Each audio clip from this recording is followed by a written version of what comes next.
What's good, y'all? Welcome back to the THRU podcast. Today, I have somebody special with me. Before we even get to the intro, it's a special moment because I've known this person for some time.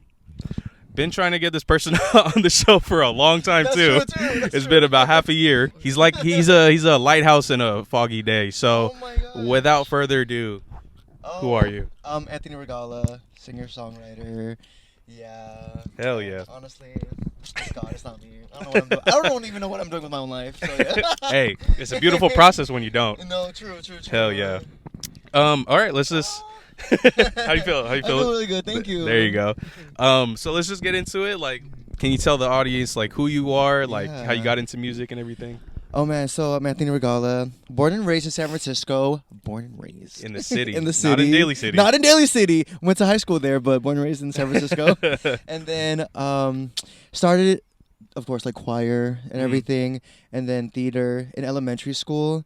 Took voice lessons in elementary school. Damn. And yeah, and then I didn't take it seriously though, because I was like, it was kind of just like a thing that passes by. Because they're making me sing all the classical stuff. I'm just like, yeah. And then kept on with it in middle school, and then joined choir and back in middle school again once I moved, and then just kept at it. And then I actually started writing like loosely in middle school. Like I would just go away literally to a mountain near like Cow Palace neighborhood, and then that's where I actually started just writing, and that's where I fell in love with writing. Was writing like your therapy at that time? Because walking away and getting away from everyone, that sounds more therapeutic than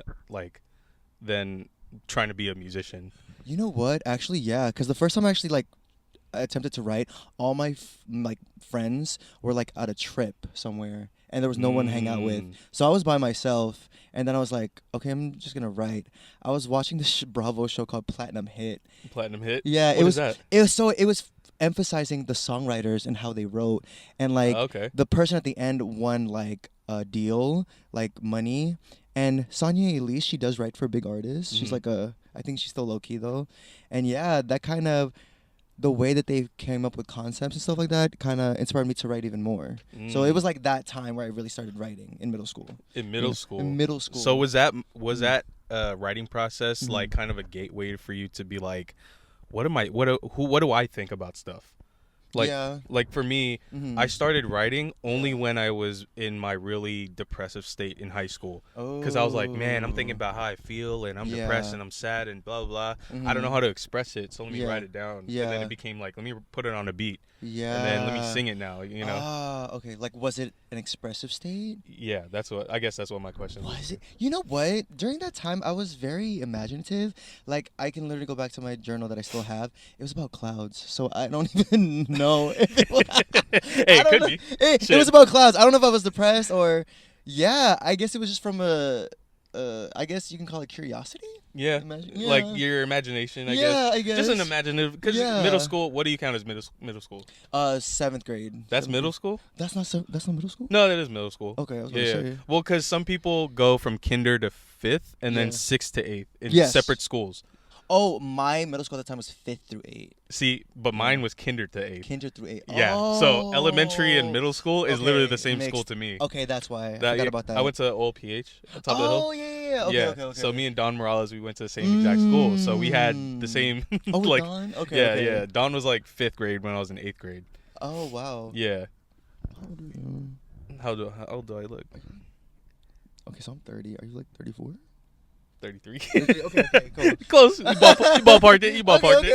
Okay. But Asian no raising. I know, literally. Yeah. We feel like 25. Yeah. So I've gotten a compliment. I look 27, 28. So I'm like, hey. When the beard is... This thing? Yeah. This isn't even supposed to be growing. Filipinos don't grow beards like this. Yeah, we at all. don't. Like, and yours is way more like defined. Yeah, and my dad doesn't even grow it out like that. I was like, what the heck? Hey, somebody's gonna have the G's. No, literally. Okay, so going back onto your youth. Yeah. What kind, other than like being in choir? Oh, actually, funny enough, like. My school was a Catholic school. Oh, yeah. So we were already integrated in choir as a subject. Oh, it's mandatory, basically. Yeah. Okay. So there's like a music class, and then they would make us sing, and then they were like, so my voice is really high when I was a kid. So they're like, you'll be in the, what is it, falsetto? Yeah, or like a high tenor, basically. Yeah. So you'll be in that section of the choir. Section, yeah. So I was with the, the other girls in the choir. Oh, you're basically a soprano or some like because my voice was high when I sing. Ah, okay. I don't know if you noticed that in other songs that I've sang. I don't sing like in a lower tone. I sing like in a higher, like Chris Brown. I actually noticed. Yeah. So exactly. So kind of carried out. Mm-hmm. But going back to your childhood, like, Mm-hmm. did you think that being a musician was like a path for you? Like, did you ever think that was like would be like your reality one day? That's a good question. You know what?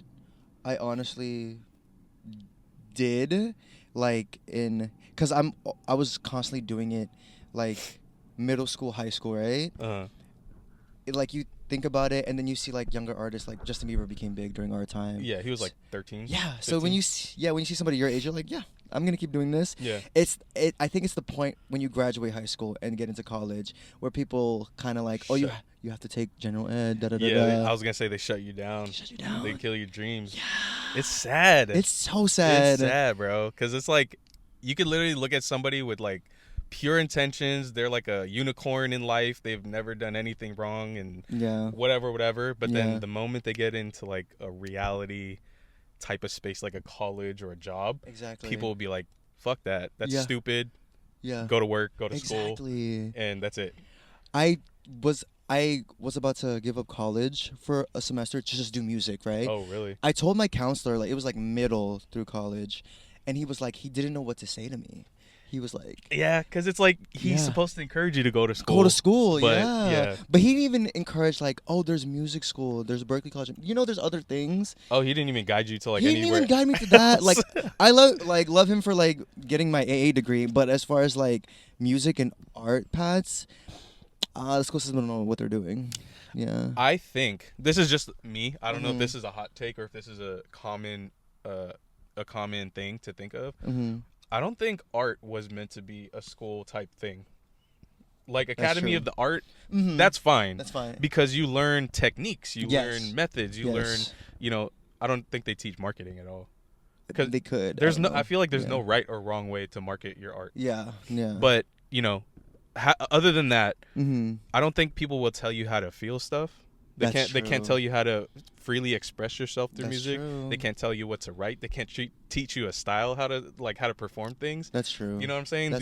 These are things taught by other people by experience. That's true. Not by a school, especially with the old ass school system that's still in place after. You know what I'm saying? Like, I don't agree with it, but I feel like school's not for everyone too. That's true, because a lot of people are making money that's not in school now. Yeah, but I mean, it's cool like if you have a degree and you're making money to fund your art. Exactly. Because then you're kind of making the best of both worlds. You're making a living. Yeah. And you're doing what you want. That's true. The only thing you got to sacrifice is like 40 hours a week to pay off the extra shit you want to do. That's true. So you got your AA? I got my AA in Arts and Humanities in music, but I'm not doing nothing with it. That's a common thing, though. Yeah. Nobody. I am. I'm a songwriter. Oh, okay. Well, there you go. But like directly, no. Yeah. Like, you're indirectly utilizing your degree. Yeah. See, this still has use. You know what I'm saying? Yeah. That's fine. Yeah. Nothing wrong with that. Was there a song, an artist? I don't know, an album or something that you may have seen that got you into the music genre as like a career path? Oh, okay. Was there, like, for example, we said Justin Bieber and you're like, oh, I see that, I could do it, blah, blah. Was there anything like that for you? Oh yeah, like I feel like imaginative wise, Janet Jackson. Ooh, yeah. Okay. I would see her music videos and it was like the music video doesn't really matter. It was so futuristic. Yeah. And I was like, oh, I want to do something like that. And I would like mimic her in a way with dancing.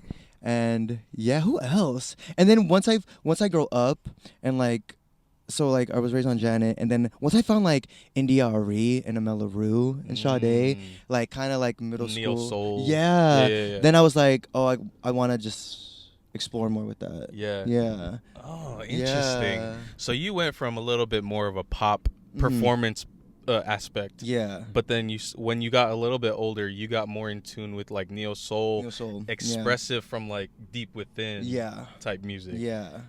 Damn. Yeah. Interesting. What do you think was the shift? That's an interesting question. I think you know what? I think I think kind of just like when you get out of high school, you kind of just want to explore more. I would go to Hate Street, the record shop, Amoeba, Yep. and I would just look and see. And then I would remember like looking back at a music video. I was like, oh, like VH1 Soul. That one, right? VH1 Soul. Remember that channel? I don't remember Soul. There was VH1 Soul. There was MTV Jams. I remember MTV. There was MTV1, MTV Jams, and MTV2. Okay, yeah. And I remember those three. And then I would watch VH1 Soul a lot. I've never seen that channel. Yeah, it was where they had mostly like neo soul, R&B, and then I would listen to like discover like THRU and like THRU, and then that's what really got me. And then I remember this one day I wanted like an THRU CD and a THRU CD, and I was like destined to get it. Did you get it? Not the THRU one, but the THRU one I did get. It was Voyage to India. Okay, yeah, nice. That's tight. So from your music style, do you kind of focus on like actual instruments, or do you focus on like the beat production when you make songs? Like do you care if there's like actual instruments being played? Oh, is that like a thing that you pay attention to? What? I think lately, because right now I've kind of been getting the beat presented to me. Like when I had a custom beat made to me recently, I gave them a playlist of what I wanted, which is mostly like house R&B. Okay. Thing. And then, so I guess I do mostly focus on like the sound, if it draws, like if it stirs up something. Yeah. Yeah. I think that's actually a better process of making music in general. Yeah. Is if you feel something from it, people can resonate with you. They'll also feel it. It obviously it depends on who's listening, but I think that's probably the method of music making that's gonna win over music right now. That's true. Because that's true. Everybody's making music just to make the music and content from it. I know. You know what I'm saying? Yeah. But nothing is like you don't feel the impact of like what it is supposed to portray. Yeah. It's kind of just like, here it is. It reminds you of these content. Yeah. And it reminds you of this old album or this thing or whatever. Wow. But it's not something that is portrayed like in me. Yeah. You know what I'm saying? I don't know. That makes a lot of sense. It's a lot deeper than just making a song. That's true. It's like what form of expression. Yeah. You know, not to make this like all like, you know, Drake and Kendrick or anything, but there was a conversation that I was listening to, and the guy was like, the last greatest Drake album. This is his words, not mine. Okay. I don't really have that type of opinion. Disclaimer. Yeah, disclaimer. Just so you don't flame me in the comments. So he said the last great album was Drake's album, or Drake's last great album was in 2018, and it was called Scorpion. Okay. Everything after that, so 2019, 2020, in the last 6 years, was basically something experimental, but of the same type of music. I don't know how to explain it, but it was like, it's like party music, but let me just try party music this way. Let me try party music that way. It's like one note, but they're trying to play it so many different times. Yeah, it's like playing one note, but you're playing it with a guitar, and then you're gonna play with piano, and then you play with violin. Yeah, it's the same shit, but it's just different instruments. Yeah. But then if you really think about it, it's not experimental because you're in such a safe space. There's no risk of you being vulnerable. That I think the point of being like vulnerable and having more emotions tied to it, other than just like generic like, oh, you dissed me, I'm sad, or oh, I miss this girl, I'm sad. Yeah, it's like it's a lot deeper, and like when you don't have those emotions in your music, that's true. You lose touch with a lot of the crowd in the long game. Like you can win people over in the moment, but in the long game, I'll look back on these albums. Even his latest album, like 2023. Yeah. I look back at it and I'm like, yo, I only like maybe like 3 of these songs. Yeah. I can't go back to it and still connect with it. Yeah, it doesn't hold longevity because of it's like it's a timestamp album. Yeah. It's not something for the long game. Yeah. You know what I mean? I don't know. That's just my 2 cents on it. I don't know why. Yeah. My bad for straying too far off topic. No. Honestly, the last one I feel like I really connected with Drake was like, hold on, we're going home. See? That's early 2010. That's early 2010. That was 10, 11 years ago. Hey, One Dance was great, but like if like my heart, hold on, we're going home. Yeah. See, your mind tells you One Dance, but your heart. Oh yes. But at the same time, I don't listen to that man that much. Okay. Yeah. See. Yeah. I can't even front say that I don't listen to him just because of what's going on. Exactly. I did listen to him just a little bit, but not. I wasn't like obsessed with him. Yeah. But you know, it was over time. You kind of just see the repetition in the writing process and all that stuff. I don't know. It's just the truth, you know. It's the truth.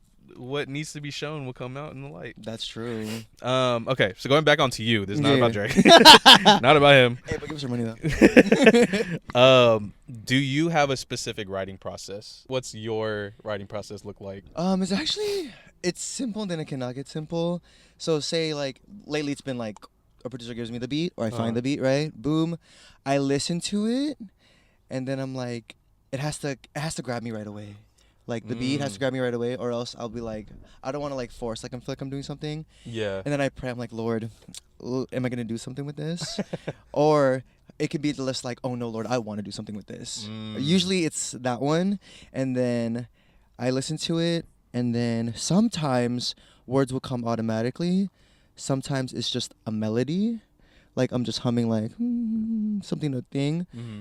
And sometimes I'm stuck and I really want to write something. But you really like the beat. But so you're like hella like, come on, bro. Yeah. Think of some shit. Yeah. I like this beat too much. I like this beat too much. Don't fail me. Yeah. And then when that happens, I go to Dolores Park and I put it on. I go to Dolores Park. You just go there? I just go there because that's where, like, I don't know, I feel like a park or something when I'm not at home, or I go by, like, the Embarcadero Waters, something like that, and I can just write or something. So you're more into nature writing. Yeah. Okay. Not all the time, but... Most of the... Or a good amount of the time. A good amount of the time. I can write at home, too. Okay. Yeah. Okay, I feel that. Yeah. Yeah, I feel like it's kind of like a book. Yeah. Like if you read a book, literally the first paragraph has to capture your attention. That's true. Or the first, like even writing an essay, like the first paragraph has to capture your attention, or else it's like you get an F. You get an F. No, literally. I'm not even passing this. Yeah, shit. Literally the first sentence is called a grabber. Yes. Yeah. That's okay. Cool. Thank you. Thank you for saying because I forgot.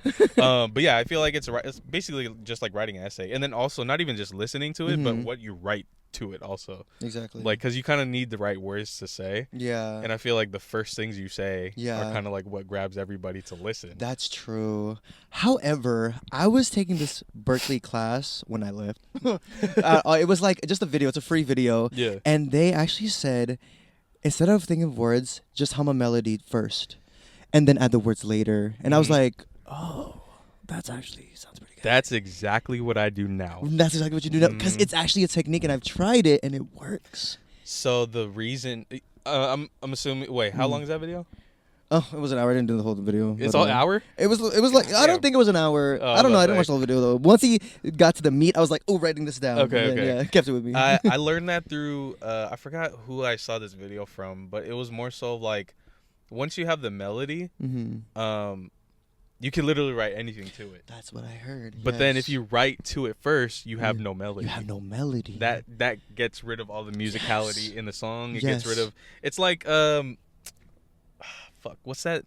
There's like an experiment where they put... They put sand...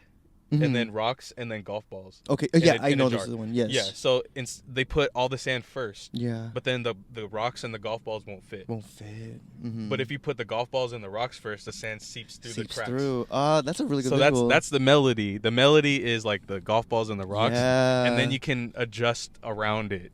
That's really good. But if you put lyrics first, which is the sand, there's no room for melody, no room for... It can work, but you're going to have to It's going to be harder. It's going to be harder. Yeah, and then sometimes you might even have to scrap what you wrote and then restructure it to sound different, you know? Exactly. That I feel like that's like takes away efficiency. Yes. You know, because, you know, time is money. Exactly. And then I was just talking about this with somebody else, like making music and trying to be like an artist with a lot of content, a lot of music. It's a numbers game. And it's consistency. So efficiency is your best friend. So the best you could do that as best as you have that efficiency, that's gonna make you like be your most beneficial thing. What do you believe your best music accomplishment has been since you've been doing music seriously? Not just like writing, performing open mics, but I mean like going to shows, and you know, networking and blah blah. What's your best accomplishment? Ooh, honestly, I would say Growing Gradually is a moment. The song and the music video. Growing Gradually? Because I put a lot of work into that. And shout out to Overlay Originals. They gave me a really good deal during the time. Is that like a That's the production? Yeah, that's the directors who filmed it. It just became like a whole moment. And I don't want to base it's the best because of like the numbers it did. It was because during that time too, a lot of people say they were like affected by it really well. Like people like would message me and say like, oh, I connect with this on a spiritual level, and I was like, yeah, that was like, wow. So damn. So okay, yeah. So I was kind of right. Music is a therapeutic thing for you. Yeah. Because when you wrote that song, I'm assuming you wrote it from a place where it's like a healing moment for you, right? Yeah, I wrote Growing Gradually. You know what? It was the tail end of what did we come off of? COVID? Pandemic. Pandemic. The little COVID thing. What was it called? What was it called again? The past Lockdown? 2 years. Man. What was that thing called again? That little thing. Pandemic. Pandemic. The lockdown. That thing. That thing. Yeah. I remember that thing. Yeah. I remember that. During the tail end of it, I was like, that's when Growing Gradually came out. It was like, when I look back at the video, it was like 2021 is when I wrote it and like posted the small little video, and then okay, I like that because it was definitely a song of like healing. It wasn't like a song to party to, like no offense or anything. Yeah, but I think it was more of a song of healing. Yeah, Growing Gradually. But in the video, you're dancing, you're grooving. It's fun. That's why I was saying like it could seem like a party thing. Yeah, but I think it was more so of like a healing song. Honestly, that's true. And I actually have a Bible verse that connects to it. Like that's the theme of that song.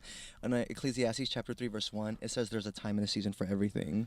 Oh. So if there's a time and a season for everything, you don't have to rush. You don't have to be worried about the next thing because there's a time and a season for everything. Growing gradually. Not immediately. Yeah. Gradually. Mm-hmm. Dang. So that's like the theme verse of it, basically. Okay. Yeah. So on the show, I try not to be too political, too religious, but I do notice that a lot of your music kind of has to deal with like religion. Yeah. Have you been in a Catholic school or a Christian? Okay, yo, listen. I grew up Mormon, but I'm not Mormon.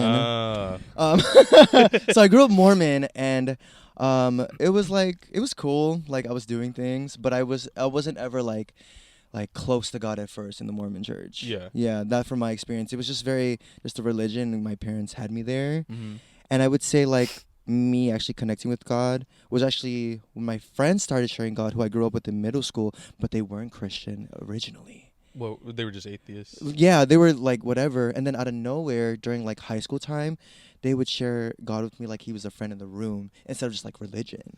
Oh. They would be like, oh yeah, I was talking to God. And I was like, wait, what? I grew up in church. Right. Like, what? I don't talk about God like that. Yeah. Yeah. And then that's what kind of sparks me to just like pray to God myself and talk to him myself. Okay. Yeah. That's tight. Yeah. So that since then it's never been like an on and off thing. It's been like pretty full constant. lifestyle. There'll be times, of course, like it's a relationship where I'm like distant from him, not talking to him, but it's mostly like Okay. Yeah. Okay. I like that. Yeah. There was also a quote that I've heard. It said, when you pray, you talk to God. Yeah. When you meditate, God talks to you. Yes. And not to get all religious, that is also in the Bible, like meditate on the word, right? Yeah. Oh, it is? It is. Oh, shit. Okay. Yeah, it literally says it. Yeah. Damn. So I was on track. So, all right. You got people out here knowing the word. Come on, Pastor. It's crazy because I went to a Catholic school. OLPH is a Catholic school. Yeah. It's a Catholic school, but, religion was part of our subjects. That's true. Choir was part of the subjects. But, like, after high school, even after middle school, after I left OLPH, going into high school, all public school, no religion at all. Yeah. It was kind of interesting because it was just like, I didn't have that relationship anymore with God. I didn't really pray often. I felt like I didn't have a reason to. And then when you left the OPH. Yeah, when I finally graduated middle school and going to high school, I was just trying to have fun. Yeah. And funny enough, that's like when I realized this later down the line. That was probably when I was like feeling my lowest. I was like in a really depressive state, probably senior year. Yeah. Because that's when I was doing everything bad. I smoked my first cigarette. I fucking did my first hard drug. I did a hard drug before I smoked a cigarette. Ooh, you know what I'm saying? Yeah. That's how bad it was. And I started drinking a lot. Yeah. I would go out all night. I wouldn't come home till the next afternoon. Yeah. I would fucking avoid all my family. Like, in this TMI, but I would go so much as to like hide in my room and like lock my door, turn off the lights so nobody can knock and figure out like, oh, why you smell like alcohol? Why you smell like smoke? Why you smell like this, that, this? Yeah. Why your shirt got vomit on it and all that stuff, And then after, so fast forward to after college, it was probably I think it was like 2018 Yeah. or 2019.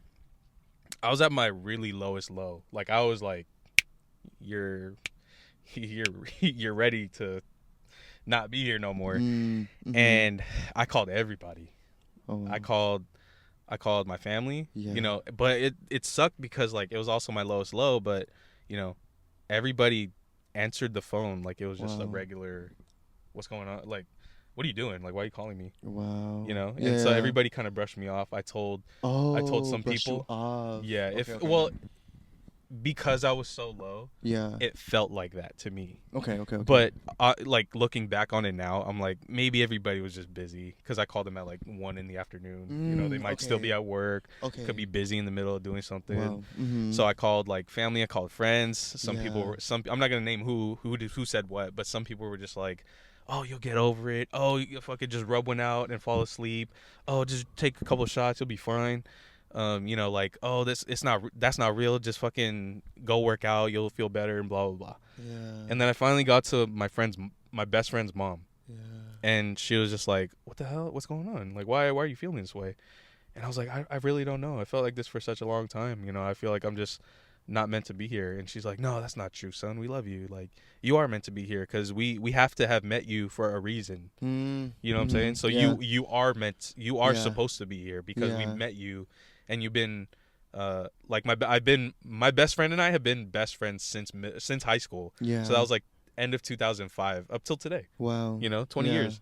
You know, at the time it was like 13 years, but still, that's a long time. It is. You know, you develop your friends become family after like 7-8 years of being that close. Yeah. But yeah, she prayed for me, and she was like, yeah, I'm gonna pray for you, son. Just stay on the phone. You don't have to talk. I'm just gonna pray for you. And then she just prayed. Yeah. And I don't know what it was. Like I cried it out a little bit for like maybe 5-10 minutes. Yeah. And I laid down and I just fell asleep. Yeah. I woke up and I was like, damn, I feel like really good. And then I went to go see her, and even because I know she worked night shifts, so she was busy because I was calling everybody at like 1. She started work at 2. Yeah. And then when she got on break at like, I think it was like 7 or 8. Yeah. I just drove to them where she worked at. Yeah. And I just said, hey, thank you for that call earlier. I just hugged her for like even like 5 minutes, and then I was just like, I don't want to interrupt your lunch, but I'm just head out. Wow. And it just felt good from there. Yeah. You know, like it was a good moment because it was very wholesome, and it felt like a little bit of a weight kind of dropped from my shoulders. You know what I'm saying? Like I'm not trying to be like too religious and trying to make influence on like, oh, believe in God and blah blah blah. But I'm just saying, it's the power of what God can do for people to, to put onto other people. Yeah, exactly. If they're using it for good, obviously. Yes, exactly. There's definitely people who use it for bad. But definitely the people who follow God and who are such a good influence on your life, keep those people around because you need that type of positivity in your life. And the people who legit say they're praying for you and are actually praying for you. Yeah. Because I'm not gonna lie, there's been some times where like, hey, I'm gonna pray for you, and I'm just like, those are just words, comfort words, like sometimes I feel like it sounds fucked up to do, like, bro, just don't say it. Yeah. Like, don't say I'm going to pray for you if you're not going to actually pray for somebody. Yeah. That's why I've been trying to be like, if I'm actually going to do it, I'll pray with them right then and there. Yeah. And I'm in church, so it's easy to do that, but outside it's a little harder. Yeah, exactly. Yeah. And then sometimes I'm like, sometimes I hear like, praying for you and the family, and I'll donate to blah blah blah. Like not even directly to people, but like donations to protests or other crisis fundraisers. They're like, I'm gonna donate, I'm gonna pray for them, blah blah blah, but they're still suffering, and you don't donate or pray. Then it's just like, just don't say it. Don't be disingenuous with your words. Exactly. Because that's all we have. Our word is literally all that we have. Yeah. That got fucking deep. I'm so sorry it got that deep that early. Okay, I'm gonna go back to one more music question. Yeah. Just one more. Yes. If there's one thing you'd like to change about the music industry or any type of that thing within the industry, what do you think should be changed? Oh shoot! And what do you think should be done instead?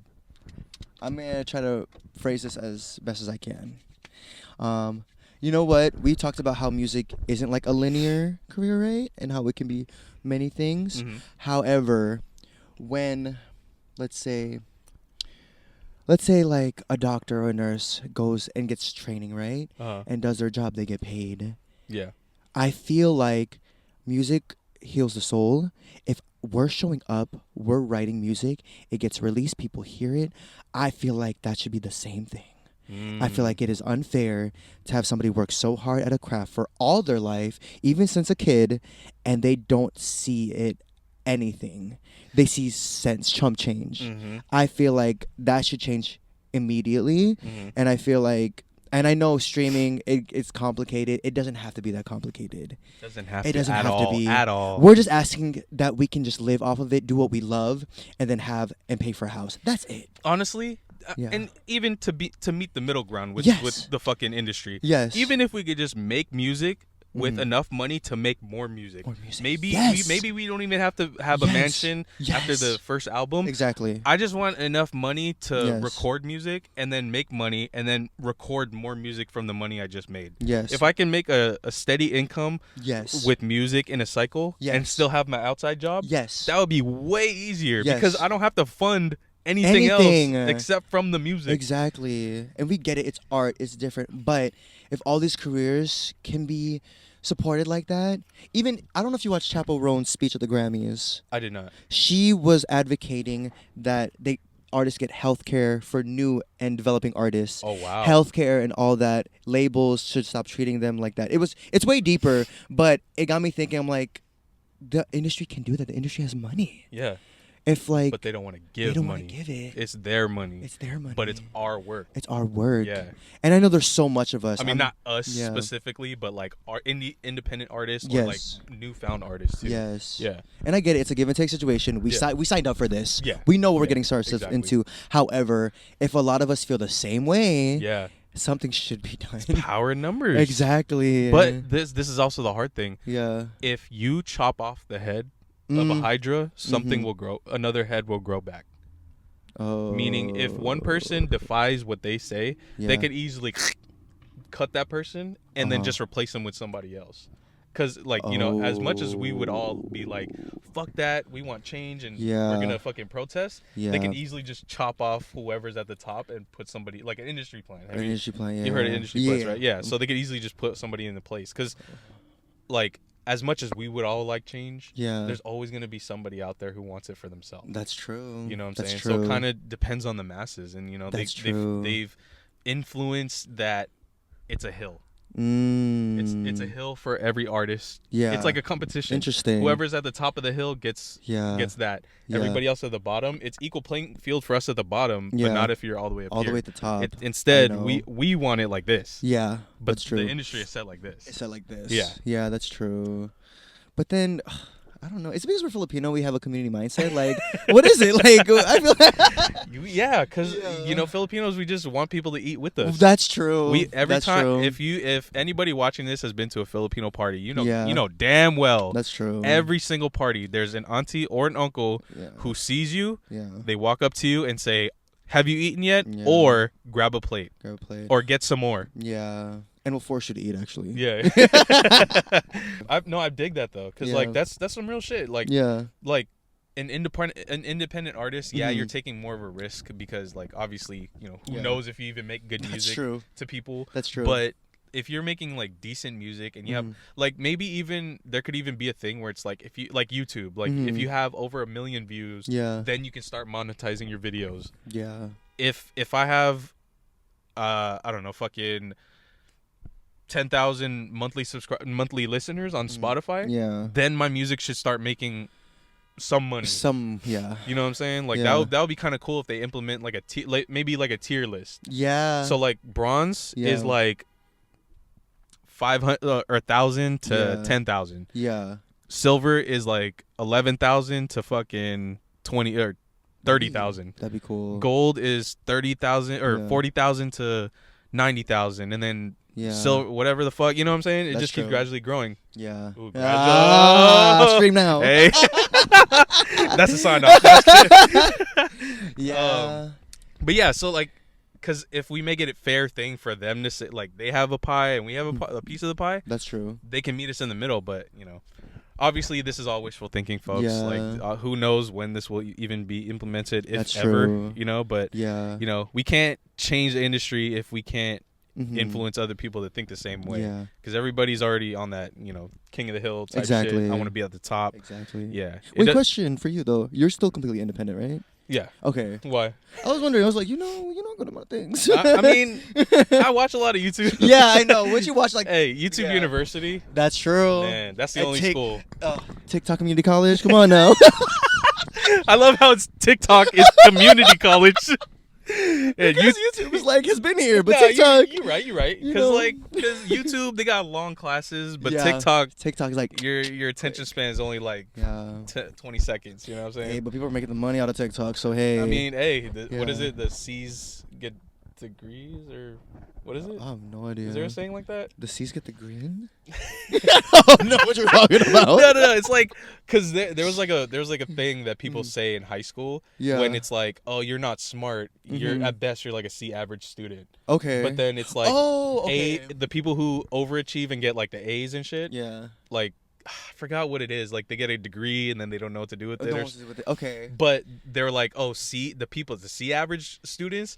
They're doing shit They're like doing- they're doing stuff. hustlers. Yeah. You know, Okay. some shit like that. I don't know, but I know what. Yeah, I know what you're talking about. so Mhm. every episode Yeah. and the entire podcast series, Mhm. the second half of the show, I always try to include a discussion about mental health, and I try to make it a judgment-free, safe space, whatever you're comfortable sharing. I want to advocate for mental health, especially, you know, it's men's mental health awareness month. You know what I'm saying? And I feel like that's a very important topic Mhm. in any aspect of life, because if Yes. your mind's not right, your body can't be right. That's true. You know what I'm saying? So true. So yeah, let me just start the second half Yes. by asking you, Mhm. how are you? I'm good, actually. You know what? We love to hear it. Yeah, I'm actually good. If like since you kind of like ushered into it, I'm gonna be bold and say it. I've been dealing with like porn for a while. Oh shit. Yeah. Okay. And honestly, it's I've talked to one of my pastors about it. It's like a thing that we discuss about. And honestly, it's like, you know, they call it like the advocacy group. It's like a silent drug. It kind of is. Like, it's not like crazy where I can't do anything, but I notice that it sneaks in. And then when I'm like, I will go to it during these like things in life where I'm just like, there's nothing in this. Yeah. Yeah. And it's like soulless. yeah. Yeah. And I feel like since we're tackling men's mental health, that could be a big part of it for a lot of men. You know what I mean? It is. Yeah. Because if you like, let's go a little deep since we've Yeah. already been talking Yeah. deep. Yeah. If we really look at the reason why men watch porn in the first place, Mm-hmm. it's either, there's plenty of things, but the main things could be how they've seen women treated at home. Yes. How they've seen their friends or family being treated, you know, elsewhere. Yeah. Music videos. Mm-hmm. Or they could be just it could have been also their first sexual experience. That's true. You know, they could be addicted to the dopamine. The dopamine of from you know, post nut, pre nut, I guess, because post nut you're like, wait, what am I doing? Yeah. So pre nut. Yeah. You know, it could be any of those things, but they're addicted to the dopamine. Yeah. Because honestly, that's the only drug that's not. It's not illegal and it costs nothing. It costs nothing. That's true. I mean, to be real, you could literally just fucking close your eyes and rub one out, and then you're done. Go on your phone now? Yeah, you can literally go on your phone. Like, it's accessible everywhere, no matter where you look. Because, like, even music videos now are more closer to porn than they were covered before. That's true. If you think about it. That's true. And it's the fact that people who even promote OnlyFans and promote porn, they make music too. They make music too. Exactly. Like, you know, obviously this was a misogynistic time period, but in the early 2000s, you don't really see any video vixens who would be in multiple music videos on a track themselves. That's true. Promoting their own, like, type porn. Yeah, that's true. You know what I'm saying? Yeah. So we're just in a day and age where it's these things. Yeah. It's the phone, bro. Yeah. Like, this is literally what's like outsmarting us. That's why, you gotta try to get off of it. Yeah. And I feel like that kind of goes back to like how you started making music in the first place. That's it's true. Just going outside. Going outside. That's true. Touch grass. Literally. Touch, bro. That's why I parked here. Yeah, literally. We're parked in front of grass, but you know we're at a mall right now. But yeah, I feel like that's a lot of things that people need to start doing. Is yes, obviously phones are going to be integrated with us for the rest of our lives. I don't think there's any stopping the process of using a smartphone. They're just going to be more implemented later down the line. But I feel like we really have to make that effort to teach the next generation that it's important to hold. Obviously, it's important to keep up with current events, with electronics, technologies, and technological advances, you know, all that stuff. Yeah. But it's also important to understand that we live on a planet where there's natural elements all around us. True. We cannot disregard the plants that grow outside. We can't disregard the trees that grow outside. We can't pollute the water that we fucking drink. Yeah. There's no way that we should be continuing to live like that. Exactly. And then I also don't know how all that came from porn. Yeah, no, no. Honestly, is like sex is actually a gift from God. Like it should be valued. It is, but when it's abused, that's when it becomes a problem. Exactly. Because now you're taking one of the natural processes and it's become, you know, diluted. It's exactly. You're contaminated. You're contaminating the water consistently, and we're all drinking at the same water hole. Exactly. You know, obviously, it's been a thing since the beginning of time of premarital sex. That's true. But I feel like that's never gonna escape mankind ever. Yeah, exactly. But you know, I think it's also good to point out like we have to start practicing being more aware of like things we're doing with like the next generation. It's true. You know, and then promoting sex like like the whole OnlyFans like wave from like 2020 I guess till right now. It's fucking insane. And it's like everybody is an influencer, everybody's an OnlyFans model. Yeah. Even if you're not on OnlyFans, like even producing content on like a regular site like Instagram. Like Patreon too can be as well. Patreon, TikTok especially. TikTok, Instagram, Threads, fucking Twitter, which is now X. Yeah. And then some YouTube, like, and then Twitch, you know, streaming platforms. It's crazy. I don't know. It's just a lot going on, but it's good that you are addressing that, and I appreciate you for sharing that as well. It's definitely hard. I get that. Other than, so going back onto mental health. Yes. What are some things that you do to keep your mental health intact in the healthiest way? In the healthiest way? Yeah. It is actually simple things. Like, honestly, I've been making matcha so much in the morning. Yeah. That's expensive, though. Okay, yeah, I know, but okay. Matcha math is this. If I buy 5 lattes outside, that's like $6 each, right? 8. Yeah, $8 each. 8. If I buy the powder for $20 to $30, I can make 12 drinks. Boom, that's like $2. That's matcha math. Matcha math. There's Disney math. There's matcha math. There's shopping math. Yeah, okay. Yeah, that makes sense. When I go to this little Japantown store and the little elderly couple there, it's like a community. It's like it's so cute, and then like even though it can be expensive, having that routine in the morning, it helps. That's good. And I feel like it doesn't hurt anybody. You're drinking matcha? Yeah. It's not a drug. Yeah. It's not, I mean, you could like it that much, but it's not hurting you. Yeah. Hopefully that rumor of like lowering my iron levels or whatever isn't true. Wait, is that true? I don't know. I rebuke that in the name of Jesus. We don't claim that. We don't claim that. We need sage. No, because I've been drinking every day. How long have you been drinking it every day? Okay. I used to drink it like once or twice a week, and then when you buy a whisk, you kind of just like... Oh, the little wooden thing? Yeah. It's kind of cool, like using that thing. Yeah, and then you kind of just see like you kind of want to get the right one that you like. And then, So it's like the process of making it. And the taste of it as well. Yeah. You get clean energy without like being like jittery from coffee. Yeah, I'm not even a coffee guy, to be honest. Really? I've drank coffee maybe 4 times ever in my life. Oh, I remember every single moment. That's actually very crazy. Yeah. The reason I hated it, I'll tell you a very short story. Yeah. So the first time I ever drank coffee when I was like 5 years old. Or no, 7 years old. Whoa, that's really understandable. And the reason why I drank it is because I had fucking bubble guts. Wait, I was the spoiled little brat from 3 to like 9 years old, and I decided to drink a whole can. This is I don't think, no, I drank a whole can of root beer. And I went to bed 20 minutes later. Okay. At 7 years old. And my stomach was fucking. Yeah. It felt like a volcano is erupting. That's the big stomach ache. And I woke up. I woke because it was my grandpa, my sister, my grandma, then me in a bed. Yeah. And I was moving so much. My grandma was like, "What is going on?" She woke up. And then she woke up my mom in the other room. She's like, "What's happening? What's going on with him?" And my mom's like, "What's going on? What happened? What'd you do? Da da da." I was like, "I drank this soda," like a little fucking brat. Yeah. And then my mom's like, "Oh, see, like this is what happens." happens. Yeah. And then my grandma's like, she was telling my mom, "I'm gonna make him coffee so he can poo it out." Oh. Like black coffee. Okay, I see. Yeah. Okay. So that was the first time I ever drank coffee. That was the first time you drank coffee. It was because I was. Dang, not even hot water, but coffee.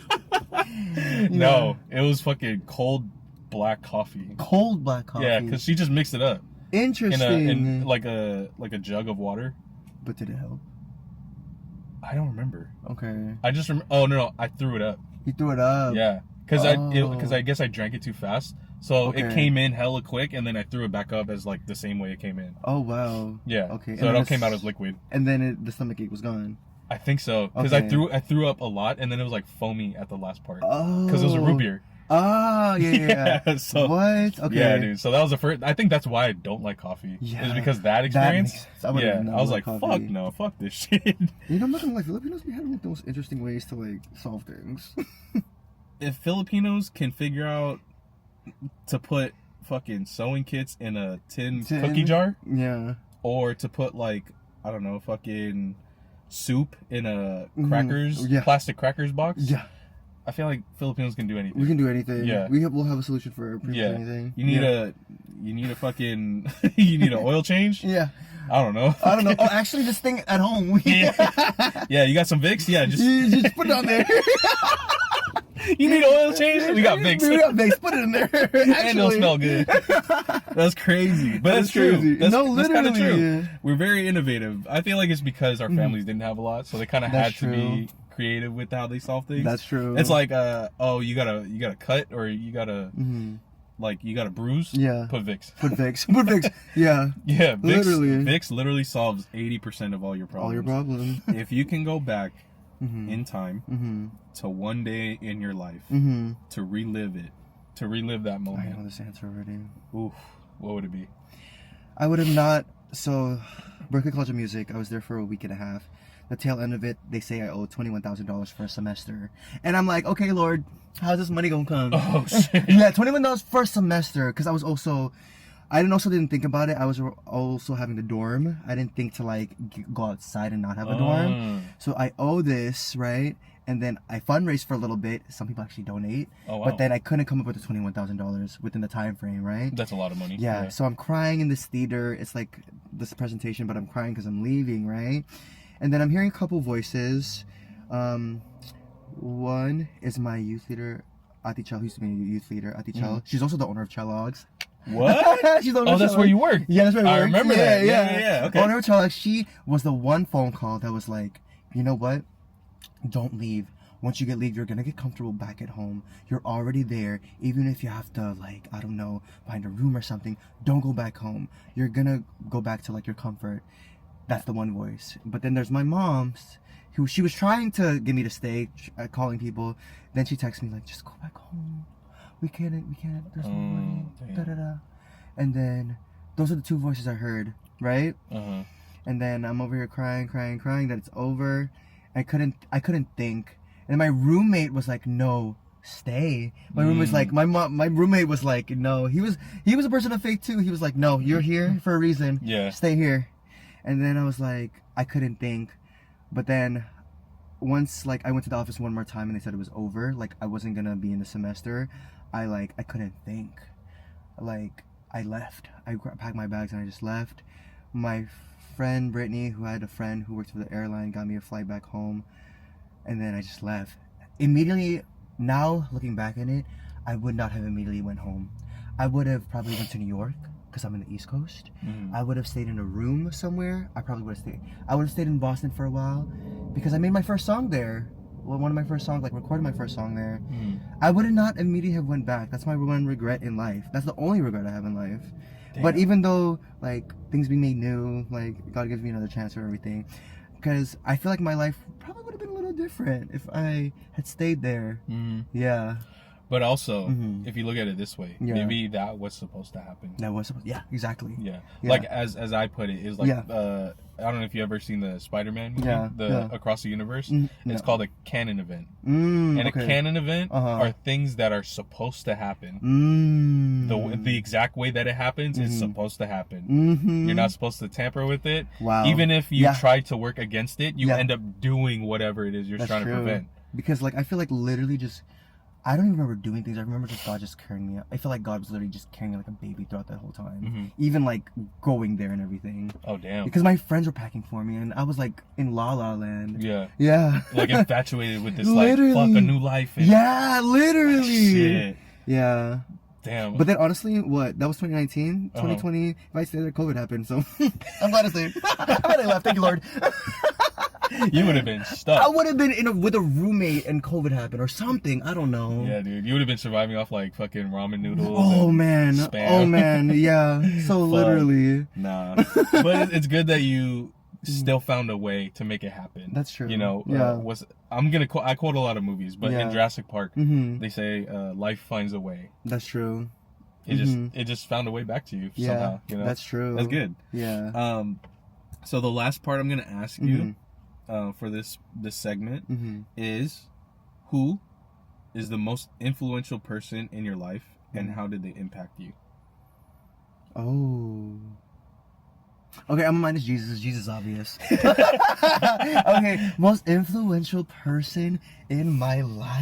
And how did they impact you? Oh man. I would say it's one of my He's a pastor. He's also like the youth leader now and the young adult leader. Emmanuel Cruz, I call her Queen Eman. Okay. He just like keeps me in check with like everything, and not even like a religious way because I have to. Yeah. He's generally my friend. He generally cares for me and my soul, of like how he cares for how I serve people. He cares for how I treat people. He actually keeps me in check, like, am I actually loving my neighbor as myself in my life? Wow. So it's a little bit deeper than just like a regular, hey, how's life going, and blah, blah. It's way deeper than that. And also, as a church too, like, how are we serving people with love? Like, he actually, like, how is our heart in that? Yeah. Damn. He gets to the heart of things. I feel like that's how God uses him in such a deep way. Yeah. Yeah, and he also told me, like, everybody that comes into church, I want them to feel the love of God immediately when they walk in. Yeah. And I was like, whoa.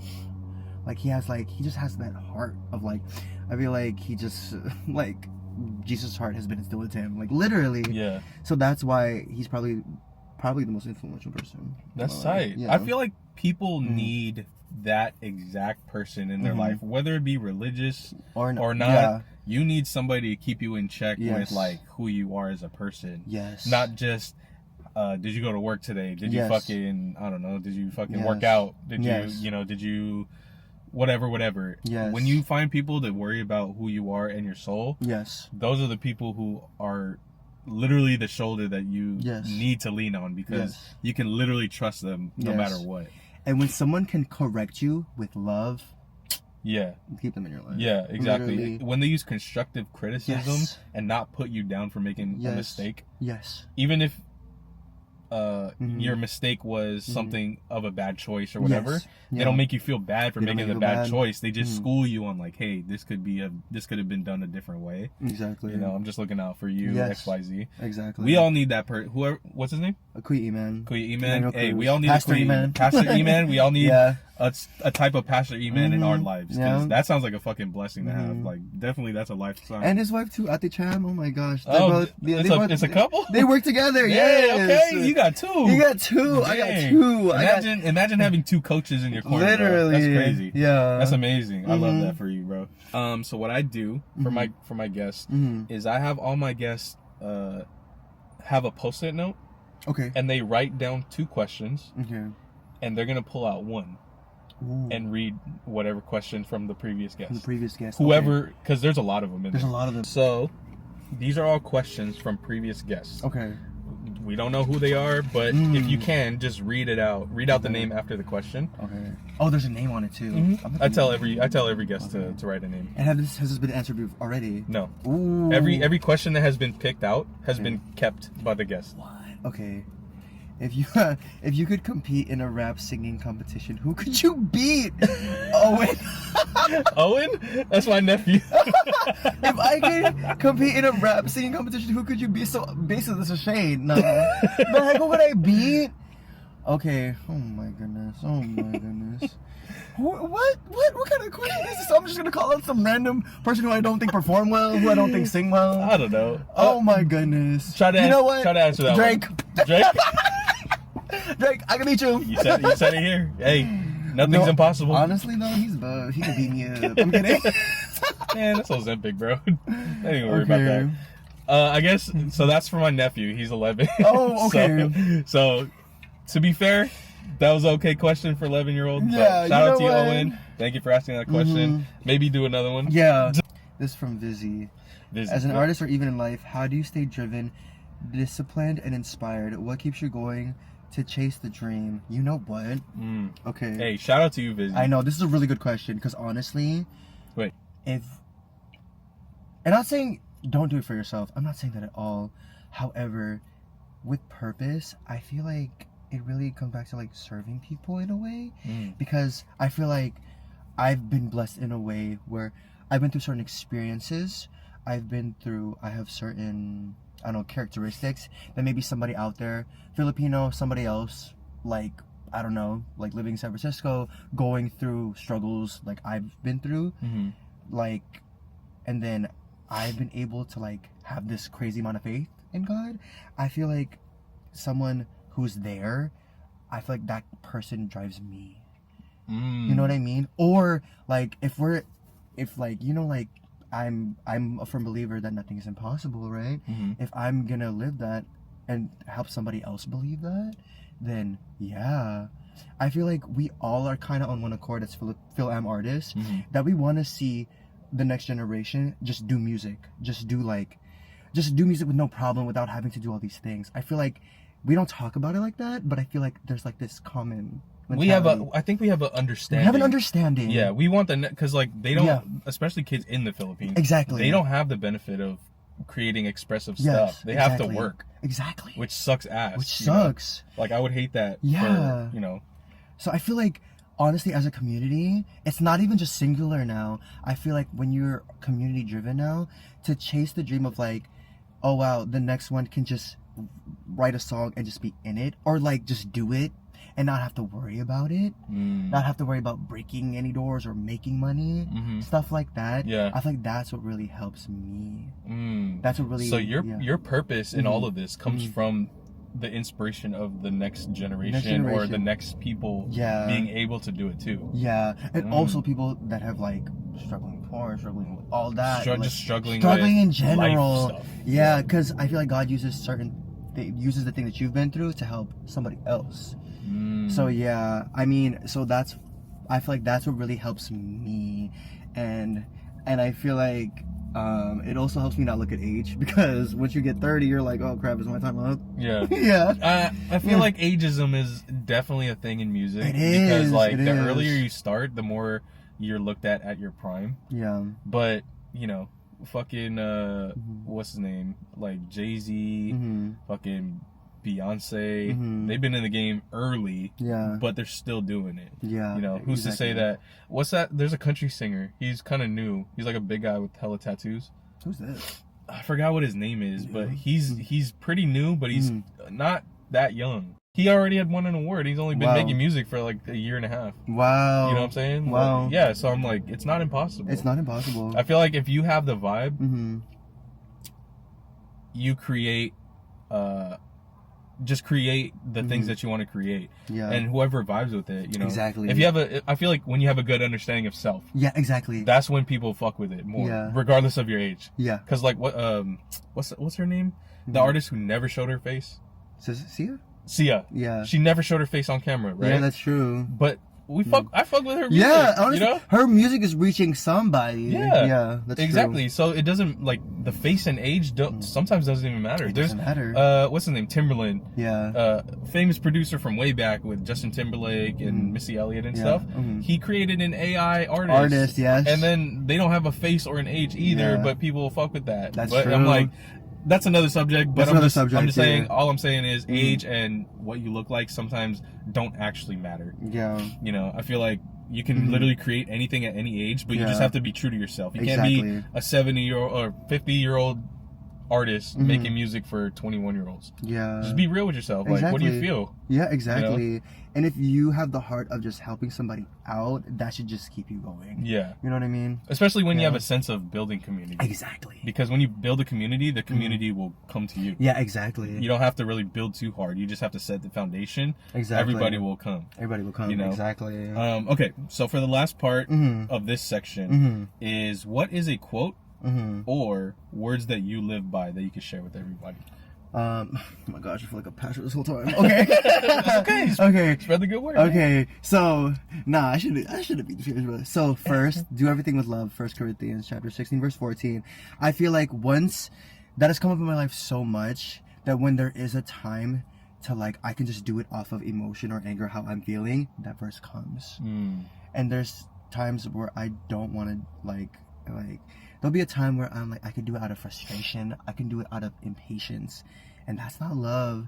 So it's not what you do, it's also how you do it. So that's why hey, I say that for everything. Yeah. It's not how you, especially it's like not how you say it. Yeah. Or it's not what you say, it's how you say it. Yeah, exactly. That applies. You could just be helping somebody pick something up, but if you did it with love, if you were doing it out of like, oh, okay, one more. Like, you know fine, here. Yeah, but if you're doing it with love, like, it just ripples effects. Yeah. Like for me, I didn't realize like how much that resonates with me lately because like my partner, there's some days where, you know, she wakes me up even if I came home late from work, because I work the midday, so I'm off at 10:30, 11, so I don't even get in my house till like maybe 11:15, 11:30 if I can't find parking, so I'm already beat. And then the next morning, because we have conflicting work schedules, so she works mornings until afternoon, I work afternoon till night. But in that morning when she's getting ready to go for work, to leave for work, she's been at my house and she's asking me like, hey, you have the key to the gate, can you open it for me? And I'm like, it's like 6:45, 7 in the morning. I'm like, man, I slept for like 6 hours. Like, can't you just fucking do it? In my head, I'm like, can't you just do it? Like, oh my God, why? And I really like took that second, because I'm like, this is the person I've been chasing after before we dated. Wow. And I'm like, there's not a reason to not be there for her, even for something small. If I wasn't chasing her for that long. If she didn't mean that much to me, if she meant that much to me, the little things should probably matter the most. Wow. You know what I'm saying? All right, y'all. So we're back. We are going to do a live performance of Anthony's song called "Water's Calling Me." Victoria's song? In parentheses. In parentheses, Victoria's song. Ready? Yeah. All right.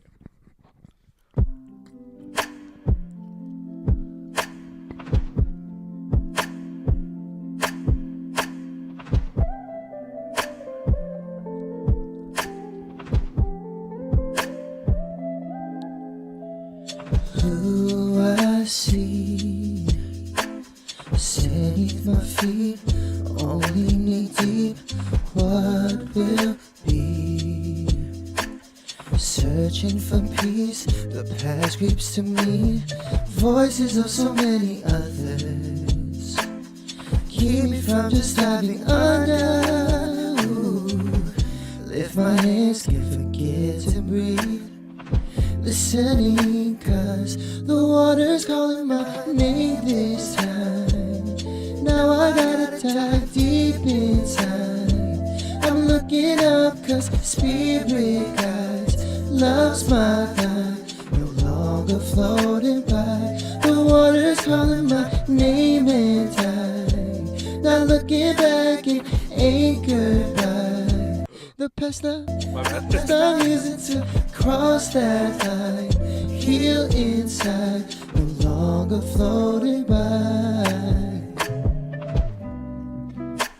In the middle I was sick of drifting back and forth, there we go. Always had to choose one out to claim, but I can't stay in one place. Back and forth in the sea, there's no land for me.